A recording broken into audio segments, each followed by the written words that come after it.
You've seen the headlines, right? Inflation is cooling. But if you look at your own finances, you're probably feeling something very different: sustained, relentless pressure. So what's with the disconnect?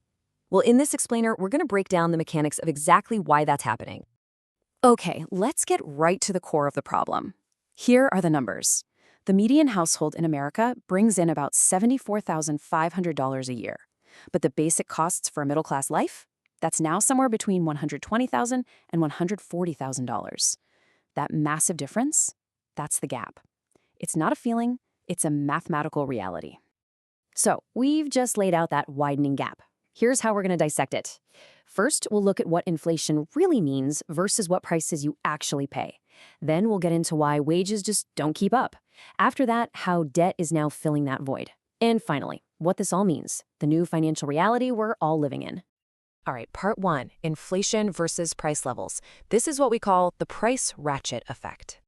Okay, this is probably the single most important distinction you need to understand. When you hear that inflation is cooling, what they're actually talking about is disinflation. That just means prices are still going up, just not as fast as they were before. It does not mean deflation, which is when prices actually start to fall. And that difference is everything. Think of it like a ratchet wrench. Prices have clicked upwards, one notch at a time. But here's the thing, that wrench doesn't click back down. This is the ratchet effect in action. The higher cost of living you're feeling right now, that's not temporary. It's the new baseline. It's permanent. Let's put a hard number on it. Since just January 2022, the cost of food is up 18.2%. And remember, that increase is here to stay. And you can see it right here on this chart. Look at the trend line for food prices. It goes up and it stays up. There's no dip back down to where we were. That higher level is the new floor for what you pay at the grocery store. And this isn't just about your grocery bill. This price ratchet is happening across every essential part of your budget. For housing, you now need to earn over $121,000 just for a typical home. Childcare, the average is now more than $13,000 a year. Even your utility bills are up 12%. These aren't temporary spikes. They are structural, permanent price hikes. Okay, so that's the cost side of the equation. Now let's talk about the income side. Part two, why your wages aren't keeping up. And it's all about a structural lag. This chart tells a story that's been unfolding for 50 years. Look at the left. Real wage growth, what your money can actually buy, has been almost completely flat since the 1970s. Now look at the right. Productivity and the value of assets have shot up. So the economy is getting bigger, it's more productive, but the gains just aren't flowing to workers' paychecks. Now, this didn't happen by accident. It's a direct result of policy decisions. Back in the late 70s, the Federal Reserve, led by Chairman Paul Volcker, made controlling inflation its #1 priority. And a key part of that strategy was to keep wage growth down to prevent something called a wage price spiral.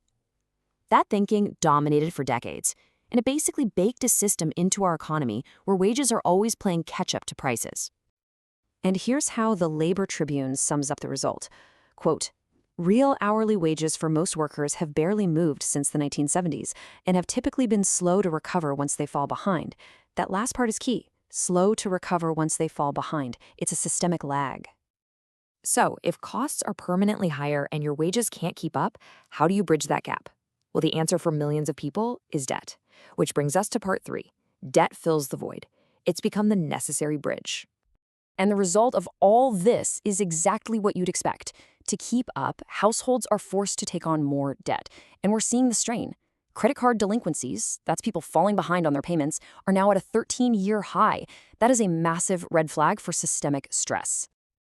And we're not just talking about credit cards. Look at student loan debt, a staggering $1.7 trillion spread across 43 million Americans. Think about that.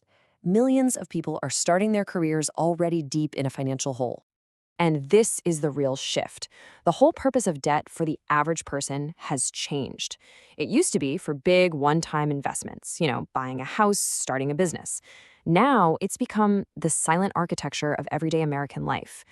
People are using debt to pay for rent, for groceries, for childcare, the basics. So when you put all of these pieces together, where does it leave us? It leaves us with a new financial reality. This is part four, the output of the entire system. The data here is crystal clear. An analysis from the Brookings Institution found that one out of every three middle-class households, cannot afford their basic necessities. This is the end result. It's the mathematical output of that huge gap between income and costs that we looked at in the very beginning.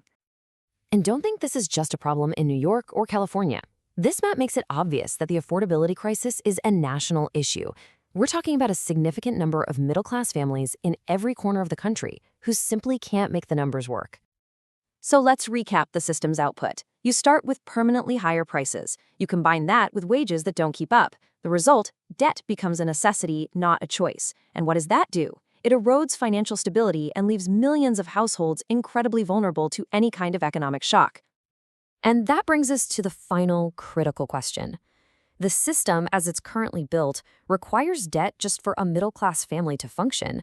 So when debt stops being a tool for getting ahead and becomes a requirement just to survive, what does that say about the stability of the entire foundation?